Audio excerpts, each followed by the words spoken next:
Si vous vous baladez dans le quartier de Xintiandi à Shanghai, vous allez assurément croiser ce salon de beauté rose sur 2 étages.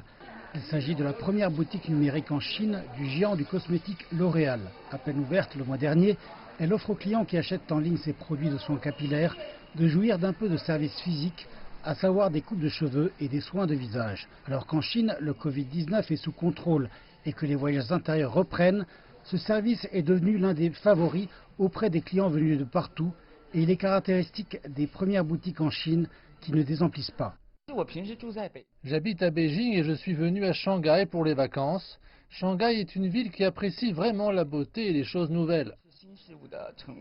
Et la multinationale a poursuivi cette idée avec sa marque de produits de maquillage Maybelline, qui vient juste d'ouvrir son premier concept store mondial dans la rue Wujiang de Shanghai. Celui-ci recourt à la technologie de réalité augmentée pour offrir aux Chinoises de rapides scans faciaux qui leur permettent de comparer quel type de fondation de maquillage leur convient le mieux. Quelle sorte de facteurs attirent les marques comme L'Oréal à Shanghai? Le gouvernement de Shanghai a travaillé avec de nombreuses boutiques en ligne et hors ligne pour offrir des ristournes pendant le festival d'achat du Double 5. Et ceci a eu un impact très positif. Nous sommes heureux que les consommateurs à Shanghai et dans tout le pays découvrent nos produits. Des marques de vêtements jugent également Shanghai la meilleure ville pour effectuer leur premier début en Chine. Non loin des nouvelles boutiques de L'Oréal, à 41 ans, la marque japonaise de vêtements Knowles a ouvert sa toute première boutique à l'étranger sur la rue Nanjing West. Elle a seulement ouvert le 1er mai, mais les promotions et remises ont d'ores et déjà atteint 200 000 yuan, soit le double de l'objectif que s'était fixé la compagnie. Shanghai est une métropole internationale et comprend de nombreuses femmes modernes qui sont ouvertes et aiment les choses nouvelles. Nous avons décidé de nous établir ici parce que le centre commercial offre une base stable aux clientes férues de marques japonaises.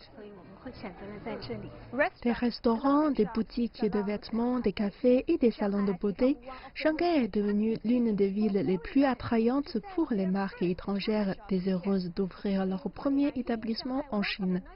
L'an dernier, Shanghai a accueilli 986 premiers établissements en Chine et plus de 4500 marques nationales et étrangères ont lancé leurs produits ici. La campagne de Shanghai pour se hisser comme centre d'attention des marques internationales a commencé en 2018. À présent, après à peine 2 ans, la ville se classe au second rang mondial des centres commerciaux mondiaux, uniquement après le royaume du hors-taxe qu'est Dubaï. Les marques de vêtements, de cosmétiques et automobiles sont les 3 principaux secteurs qu'attire le plus la ville. Tandis que depuis le début de l'année, des dizaines de marques ont ouvert leur premier établissement chinois à Shanghai, les médias rapportent que 100 autres sont en train de préparer des accords qui leur permettront à leur tour d'accueillir les clients de Shanghai.